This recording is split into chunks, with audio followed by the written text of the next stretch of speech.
If the reading of the voltmeter V1 is 40 volt then the reading of the voltmeter V2 is, diagram बनाओ पहले, diagram से ज़्यादा अच्छे से समझ में आएगा। रेजिस्टेंस दे रखा है, इंडक्टर दे रखा है, कैपेसिटर दे रखा है और रजिस्टर के साथ एक वोल्टमीटर कनेक्टेड है।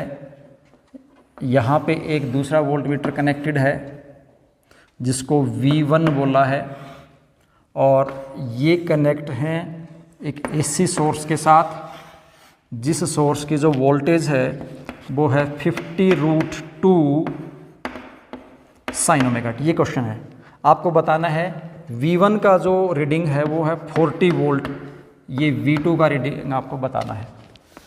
तो देखो ये सीरीज LCR सर्किट है, रेजिस्टेंस है, इंडक्टर और कैपेसिटर है।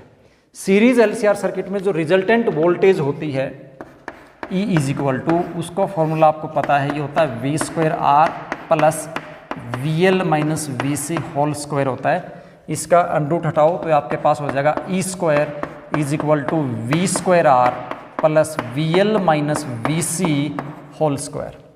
VL माइनस VC का वोल्टेज आपको जो है वो दे रखा है 40। तो और E कितने यूज़ करोगे ये ध्यान देना आप।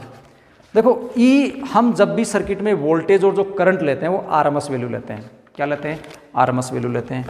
यहाँ पे मुझे वैल्यू दे रखी है, इसको अगर मैं इक्वेशन से कंपेयर करूँ V is equal to V0 sine omega t से, तो जो पीक वोल्टेज है सर्किट की वो कितनी है? 50√2 है। तो इस पीक वोल्टेज को आपको RMS में कन्वर्ट कर लेना है। तो यहाँ से जो E RMS वैल्यू, ये जो वैल्यू है ना हमारी, ये RMS वैल्यू है। E RMS कितना होता है? E RMS हो जाएगा E डिवाइड बाई √2। E मतलब यहाँ पे V0, E और V कोई फर्क नहीं है, ठीक है, रिप्रेजेंटेशन अलग अलग है बस। तो E की वैल्यू आपके पास है 50√2 और डिवाइड बाई आप √2 करोगे तो RMS वैल्यू कितनी आएगी? 50। तो E RMS वैल्यू कैलकुलेट करेंगे पहले आप, ठीक है। E RMS की वैल्यू यहाँ पे करेंगे तो आपके पास 50 का स्क्वायर हो जाएगा, that is equal to V2R, और यहाँ पे 40 करेंगे तो ये हो जाएगा 1600। और यहाँ से तुम सोल्व करोगे V2R इज इक्वल टू आ जाएगा 900 and VR is equal to 30 volt. VR is equal to 30 volt.